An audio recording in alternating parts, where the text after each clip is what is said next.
All right, welcome back, everybody. This is Dr. Jim. Jody Bowdick, hi. Hope everyone is doing well out there this week, right? So we had an amazing opportunity to sit down with Dr. John Demartini.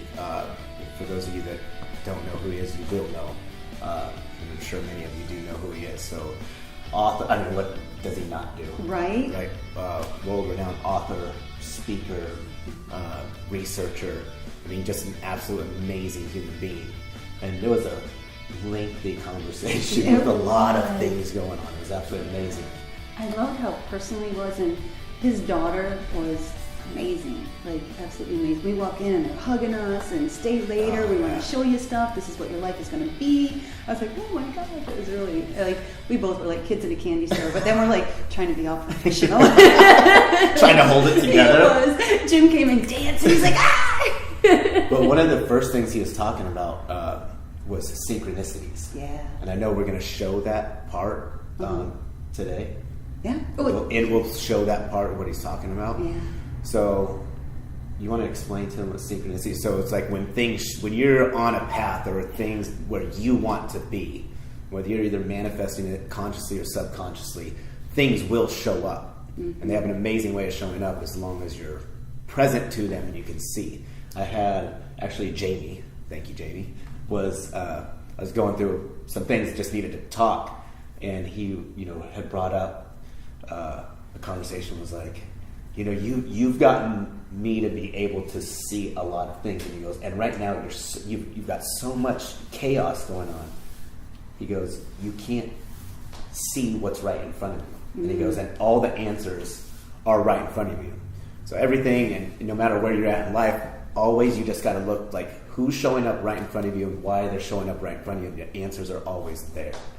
So when Dr. John was talking about that, it was an amazing story. So you guys will see that. But how does that show up for you?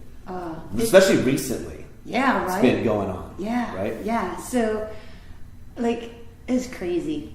I don't even know if I told you all this, but I published this book, and it was kind of crazy how that happened. Is I was literally laying in bed crying one night because I was like, I have this mission, I have this calling, I don't know how I'm going to get there, I'm going to keep my lights on to do it.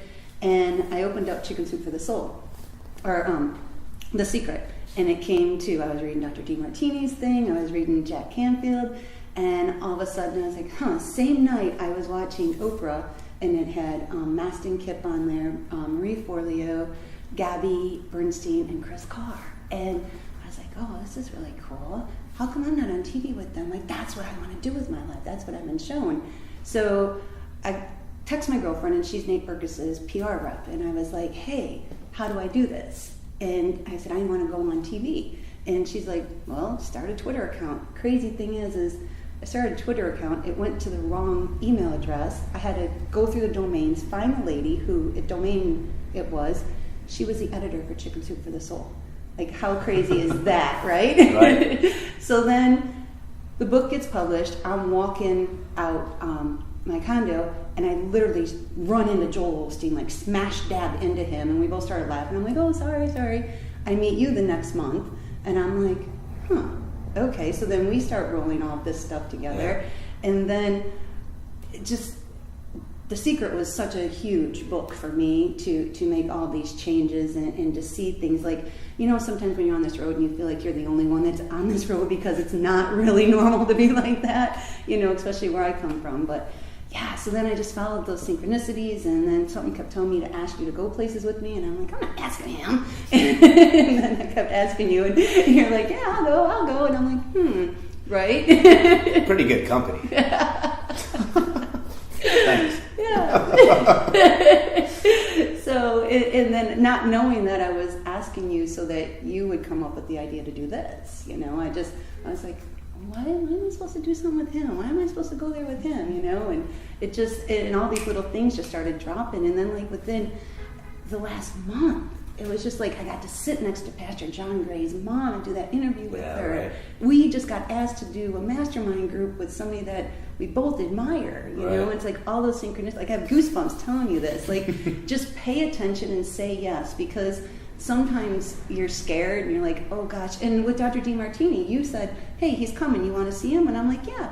And then I didn't even tell you, and I just emailed, and I was like, hey, and then that conversation started with his daughter, and you're like, oh my gosh, really? And I'm like, yes, and then we got to do that. Right. And it was just like and then he sat us afterwards, you guys, it was so phenomenal. And he was like, I want to show you guys what your future can be like. And it was so cool. Like, just, you got to just step into it. And if you know you have a calling, you know you're supposed to do something, then just do it. So, yeah. Yeah, so everybody he talks really fast. Talks really fast. He gives a lot of but information. It's so much information that's so valuable. So we're going to roll that right now. So just make sure and, watch it, take some notes from a very powerful leader. So thank you guys. Yeah, appreciate you. Dr. Jim and Jody, we're here with Dr. John DeMartini. So excited. I'm like a kid in a candy store right now. He was dancing in the lobby. I danced in here.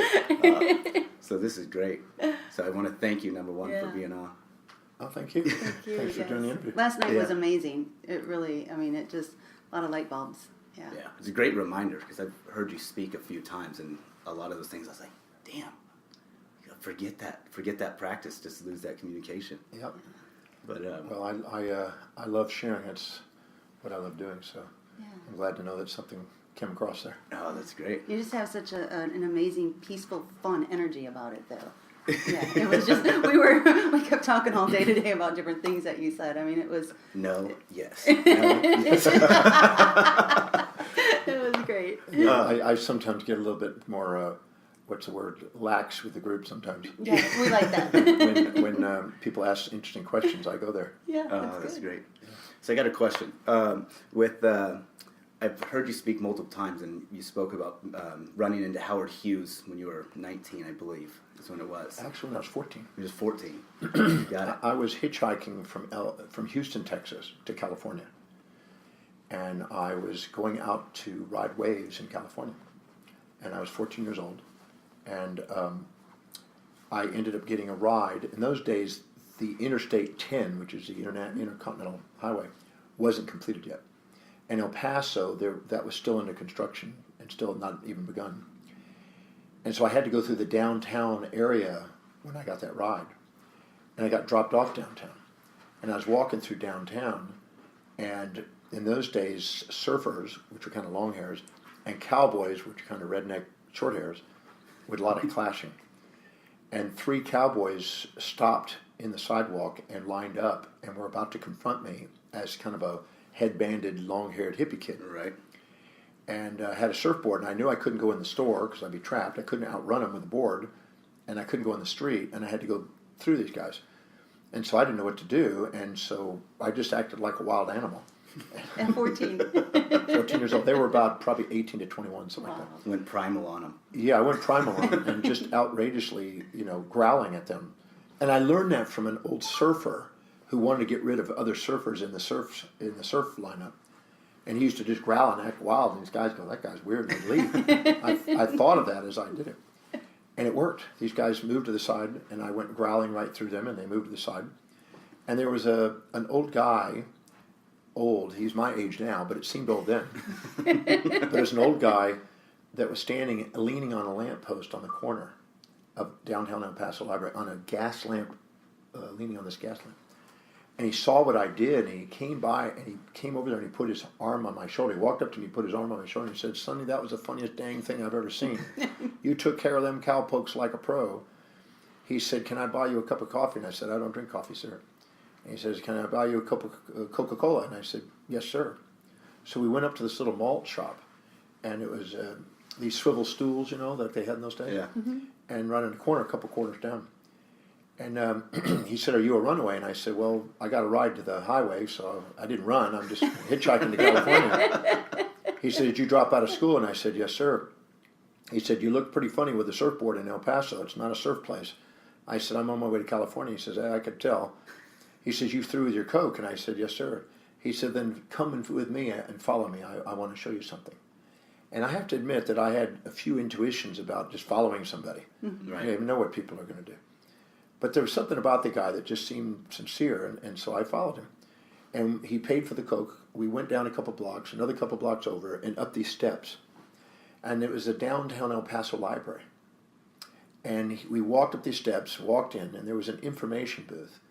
And there's a little old lady there, and he said, "Can you watch this young man's stuff while we go in the library?" She says, "I can." So I left everything I owned right at the front behind this information.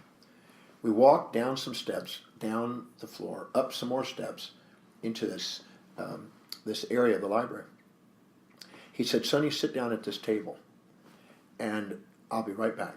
And he goes off and gets 2 books, brings them back to the table, lays them on top of each other, turns kind of cat a corner to me, and he looks at me and he leans forward and he says, "Young man, I have 2 things I want to teach you, and you got to promise me you'll never forget these." I said, "Yes, sir." And he says, "Number 1 is never judge a book by its cover." Mm-hmm. He showed me the covers, and they were dusty old covers, kind of old beat up covers, like the books have been like 75 to 100 years old or something. He says, "Never judge a book by its cover, because it will fool you." He said, "Young man, you probably think I'm some old guy on the street, but young man, I'm one of the wealthiest men in the world. I have everything that money can buy. I have ships and planes and businesses and homes, everything money can buy. But recently somebody passed away from me, and I want to know what it's like to not have too. And I'm telling you right now," I said, "don't ever judge a book by its cover, because it'll fool you. Because you'll just think I'm some old guy, but don't let it fool you." Right. And number 2, and he grabbed my hand and he stuck them on top of those books. And he said, "Young man, you learn how to read. You learn how to read, boy. Because there's only 2 things you can never take away from your life. See, they can take away your loved ones, they can take away your possessions, but nobody can ever take away your love and your wisdom." And he says, so he put my hand on top of Plato and Aristotle. And he says, "You learn how to read, and you gain the wisdom of love and the love of wisdom." And I said, "Yes, sir." And he says, "Don't ever forget that, boy." He took the books and put them back on the shelves. And then he basically, he walked me back to get my stuff, and he told me how to go back onto the main highway to go to California. Yeah. And I never forgot that. I didn't know who the guy was, but I just thought it was interesting, because why would somebody say I'm one of the wealthiest men in the world? It seemed Right. kind of odd. Mm-hmm. It wasn't until many years later that I was having dinner with a gentleman who did the movie, Robert Coswell, who had produced a movie with William Hurt called The Doctor. Mm. And I was there having dinner with him in Sydney, Australia, and with Robert, who was friends with the casting director, Faith Martin. "What are you doing in you normally live in California, in Malibu. What are you doing here?" I said, "Well, my home in Malibu is getting redesigned with an interior designer. And there's an amazing interior designer. They're redoing the whole thing. And we're here at our other home here in Australia while we're waiting, while they fix it up." And I said, "Fantastic." We finished the dinner. I went to bed, got up in the morning. I flew to California and into Houston. And I landed in Houston in the late afternoon, and I went quickly to my hotel at the Westin, and there's a cheesecake factory right next door. So I quickly wanted to go to the cheesecake factory and quickly get something to eat, and then go to my office to work, because I sometimes work till 2 in the morning. Yeah. And when I went in there, there was a big long line, and I didn't want to wait, but I really wanted some soup and some bread. So I went to the bar area, because you could eat at the bar area. I went to the bar area, and I stood there, and there's a big crowd there waiting for tables. And I just stood there, figured that they would clear out, and I would eventually get to a seat. And when I was doing it, I noticed there was a woman sitting in a booth all by herself. And I was thinking, she's just sitting there. Maybe if a guy comes here, maybe not, but if a guy doesn't come here, I may ask her if I can join her. And so 5 or 10 minutes, 15, 20 minutes goes by, and I finally leaned over to her. I said, "Excuse me, ma'am, are you alone?" And she goes, "I am." It says, "I'm really in a hurry. I don't want to wait. I really have things to do. If I was to buy you dinner, could I just join you just so I could sit here?" And she says, "You don't have to buy me dinner to join me. Please join me." Nice. I said, "Thank you." So we started sitting down. I said, "What do you do?" And she says, "I'm an interior designer." And I said, "Really? What do you design?" She says, "I'm designing beautiful high-end homes for people all over the world." And I said, "Oh, that's interesting." I said, "What are you working on right now?" She says, "I'm working on a house in Malibu." Wow. And all of a sudden I got chills up my spine. I said, "It doesn't happen to be Robert Coswell's house." And she goes, "It is Robert Coswell's house." I said, "I just had dinner with him last night in Sydney, Australia." And in the process of doing that, she said, "You were just with Robert last night?" I said, "I was just Robert. He's there because he told me that he was getting his house redone in Malibu by an incredible interior designer, and it looks like I'm sitting with this incredible interior designer." She goes, "Isn't that synchronous? There's something about you. You're intriguing." So we chatted, and I said, how did you get involved in interior design? And she started revealing some of the history of that. And then she said, what do you do? And I said, well, I travel around the world speaking and writing books and trying to inspire people. And she said, how did you get involved in that? So I told her a story about my childhood and about me leaving home and of actually going to California and eventually to Hawaii. And when I told her the story about going through El Paso, Texas, which I included, I told her a story about this old man that I met on the street. And when I told her everything, the library and everything, never judge a book by its cover and anything else, she started crying. She just started bawling. And I said, did I say something to offend you? And she says, no. I said, you okay? She says, I'm fine. I said, what's so emotional? And she says, that man that you're talking about, that's part of my family. I said, well, what do you mean? She said, well, and she started to say exactly the same thing he said. And he says, he taught all of us that. He said that same thing to all of us, and we were young. I said, so do you know this gentleman? And she says, yes, that's part of my family. And I said, who are you? She says, I'm Natalie Hughes. Wow. And so I got this chill in my spine. And we had this incredible conversation, and she told me her whole story. Yeah. Because it's a very interesting, convoluted story about his life. And so in the process of doing that, I went back that night, and I started, of course, getting on Google and trying to find some sort of loose end, because I would never have thought that. Yeah. In fact, I wrote in Chicken Soup for the Soul, the third serving, that story without ever knowing who he was. And then I realized, I looked it up, and I found out he was doing an El Paso natural gas deal that week in El Paso, which was 2 blocks away from where we met. Wow. So it was actually him. And when I looked at the picture, That's and incredible. my age right now is the age he was then. Wow. So How often are you noticing things that are synchronous like that in your life? lots. Yeah.